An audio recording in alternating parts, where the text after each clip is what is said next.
আজকে আজকে চলে এসেছি রমনা পার্ক, বাংলাদেশের ঢাকার কেন্দ্রস্থলে অবস্থিত একটি ঐতিহাসিক স্থান এবং বিনোদনমূলক পার্ক।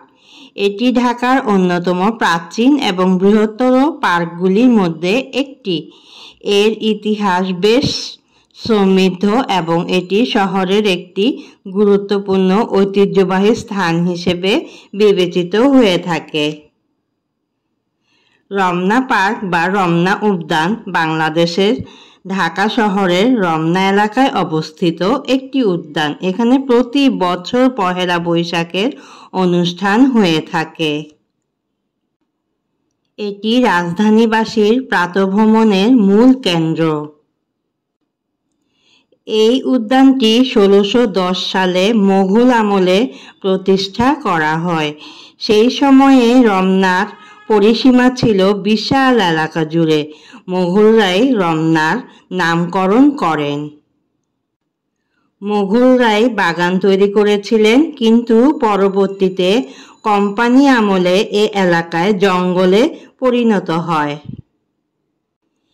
এই সময় এলাকার একটি অংশ ঘেরাও করে ঘোড়দৌড় বা রেসকোর্সের ব্যবস্থা করা হয়েছিল, আর অন্য অংশটিতে রমনা গ্রিন নাম দিয়ে যাত্রা শুরু করে আজকের রমনা পার্ক। এ সময় ঢাকার নবাব পরিবার এখানে একটি রাজকীয় বাগান তৈরি করেন, যার নাম দেওয়া হয় শাহবাগ। তখন পার্কের আয়তন ছিল প্রায় 89 একর। এ সময় ঢাকার নবাবরা এখানে একটি চিড়িয়াখানাও গড়ে তোলেন।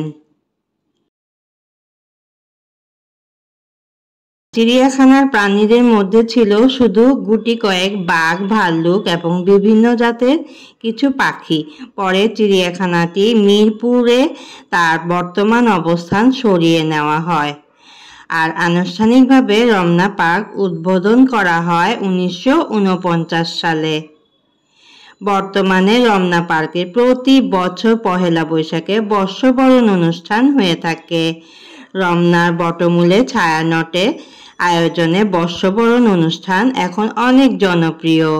রাজধানীতে প্রাতঃভ্রমণের অন্যতম প্রধান কেন্দ্র এই রমনা পার্ক।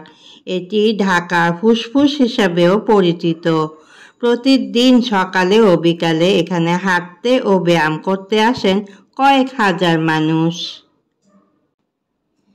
রমনা পার্কে বর্তমানে উদ্ভিদ প্রজাতি 211টি। এর মধ্যে ফুল ও শোভাবর্ধক প্রজাতির সংখ্যা 87টি। আমরা তো অনেক বড় বড় বট গাছ এবং বিভিন্ন নামজানা গাছও দেখেছি। তার মধ্যে ফলজাতীয় উদ্ভিদ, ঔষধি প্রজাতি, কৃষি বনায়ন উদ্ভিদ, অনেক কিছুই আছে। বনজ উদ্ভিদ প্রজাতি, জলজ উদ্ভিদ প্রজাতি ও মশলা জাতীয় উদ্ভিদ প্রজাতি গাছ এখানে আমরা দেখতে পেয়েছি। রমনা পার্কে কিভাবে যাবেন? ঢাকার যে কোনো স্থান থেকে সিএনজি, ট্যাক্সি অথবা বাসে শাহবাগ এসে শিশু পার্ক অতিক্রম করে কিছুটা সামনে এগিয়ে গেলেই রমনা পার্কের প্রবেশপথ দেখতে পাবেন। এখানে কোনো টিকিট নাই, সবাই ঢুকতে পারে। সকাল 8টা থেকে একদম বিকাল 6টা পর্যন্ত এই পার্কটি খোলা থাকে। সবাই হাঁটাহাঁটি করে, ব্যায়াম করে, দেখতেই পাচ্ছেন। একটি লেক, যে লেকে অনেকেই বোটিং করছে এবং এর শোভাবর্ধন আরও বাড়িয়ে দিয়েছে। সবাই লেকের পাশে বসে বসে এর সৌন্দর্য উপভোগ করছে। এখানে আরও রয়েছে বিভিন্ন ধরনের গাছপালা, ফুলের বাগান এবং হাঁটার পথ তো আছেই। সংক্ষেপে রমনা পার্ক ঢাকার একটি গুরুত্বপূর্ণ ঐতিহ্যবাহী স্থান, যা তার প্রাকৃতিক সৌন্দর্য, ঐতিহাসিক গুরুত্ব এবং সাংস্কৃতিক ঐতিহ্যের জন্য অনেক পরিচিত। আশা করছি আজকের ভিডিওটি আপনাদের ভালো লাগবে। ভালো লাগলে ছোট্ট একটি মন্তব্য করতে ভুলবেন না যেন। আজকের মতো এখানেই রাখছি। আল্লাহ হাফেজ, টাটা।